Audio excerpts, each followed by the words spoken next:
Good morning. Today is your turn. Jam session. How did you enjoy Kiddies Festival? Say something about your Kiddies Festival. ఇంకొంచెం పెద్దగా చెప్పమ్మా, అందరికి వినపడదు. ఏ bit loud and clear. ఇంకా ఏమేం చేసావు కిడ్డీస్ ఫెస్టివల్లో?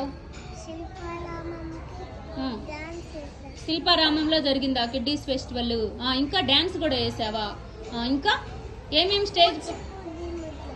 కూచిపూడి ముద్రాస్ చెప్పావా? ఇంకా ఏమేం చేసావు కిడ్డీస్ ఫెస్టివల్లో? డ్యాన్స్ వేసావా? ఇంకా రీకలెక్ట్ యువర్ మెమరీ. తిన్నావా? నీకు ఇష్టమైన ఫుడ్ తిన్నావా? ఇంకా ఏమేం చేసావు? స్కిట్ చేసావా? స్పానిష్ వర్డ్స్ చెప్పావా? స్కిట్ కూడా చేసావా? ఏం skit? Not to use cell phones అనే స్కిట్ చేసావా? ఏం